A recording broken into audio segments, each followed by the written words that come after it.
Political anchor for Spectrum News, Errol Lewis. Errol, good morning to you.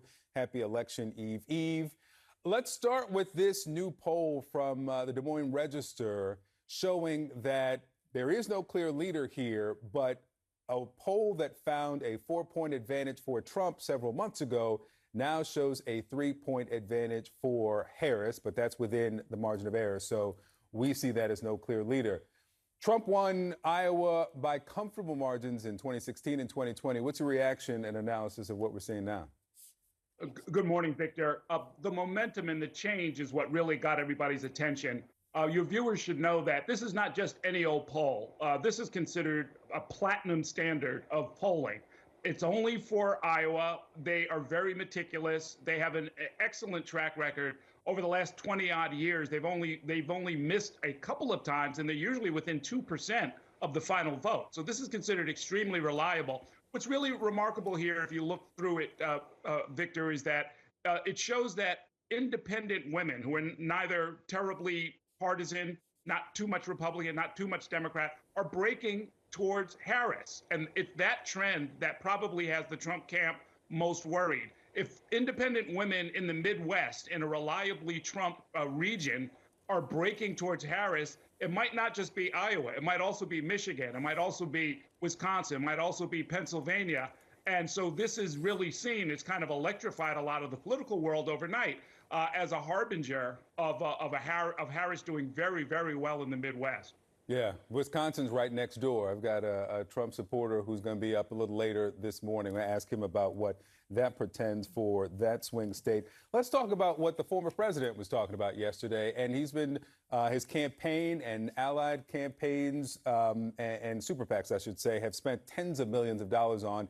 And that's transgender athletes. He had some members of a women's swim team up on stage yesterday. We know that the top of the ticket is focused on that, on the Republican side. Are we seeing that in the statewide races, the congressional races? Are they spending as much money and time on this? Well, you know, what's really telling about this, Victor, the answer is no, by the way, because remember, this was supposed to be an election about the economy and about border security and migrants. And yet, here they are in their closing hours, pivoting off to these other sort of strange sort of side issues. And that's because their internal polling probably shows them that their arguments for the economy and their arguments about the border are not taking hold with the populations that they most need at this point.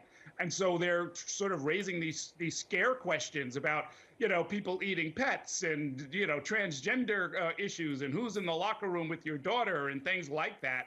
It really looks more like a Hail Mary pass than anything else. It's certainly not a disciplined campaign operation that led them to this. The Harris campaign, while she was speaking at several rallies over the last several days, twice yesterday, she was interrupted by protesters, hecklers who are pro-Palestinian. When the president was at the top of the ticket, he didn't go to Dearborn Heights, Hamtramck. She has not since she's been at the top of the ticket. Do you think that they should have gone to engage further with the Muslim American and Arab American population, considering what we're seeing from former President Trump? Look, it's a very, very difficult question. It's a very emotional, hot-button issue for a lot of people who have family in the Middle East. And at the same time, you have to keep in mind, you know, Kamala Harris has not had a lot of time at the top of the ticket. Yeah. So she's had only a few months. Let's not kid ourselves either, though. She certainly has sent emissaries to try and negotiate with and strike deals with and connect with and engage with a lot of populations that were skeptical about her candidacy, especially on this issue.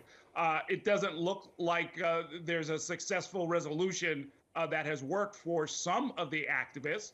But then there are others who I think are going to probably hold their nose and do what all of us have to do, which is make a choice between two very imperfect candidates. And I think to the extent that Harris has a case to make, she'll probably do just fine in Michigan. Yeah, she certainly has met with representatives of the community, but hasn't gone there herself to some of those cities. Let me ask you, now that we talked about the principles, RFK Jr., the former President Trump has said that he will let him, quote, go wild on health. This is what RFK Jr. tweeted out yesterday. On January 20th, the Trump White House will advise all U.S. water systems to remove fluoride from public water Fluoride is an industrial waste associated with arthritis, bone fractures, bone cancer, IQ loss, neurodevelopmental disorders, and thyroid disease. Does Kennedy, in charge of or going wild on health, move voters? I sure hope not, Victor. I mean, just that phrase you read there, he spouts so much misinformation every time he opens his mouth. And we're talking about debates that are more than a half century old. This is one of the most studied issues in public health. It is also one of the greatest successes in public health. For him then to just jump in the middle of this, very much the way he does with the vaccine question, and sort of say, oh, everything's up for grabs. And for Donald Trump to say, yeah, sure, let him go wild.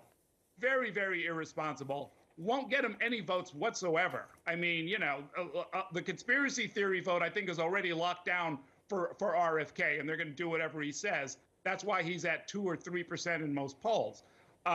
Beyond that, it's really just, I think, a warning to the rest of us that, the days of the pandemic are not necessarily fully behind us, that there will always be people out there urging really dangerous, ill-advised action when it comes to public health, something for all of us to be aware of. All right, Errol Lewis, good to see you. Thanks so much.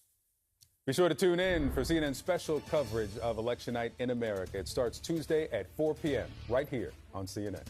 All right, so to come, it's likely we may not know the results of the presidential election for a few days after Election Day.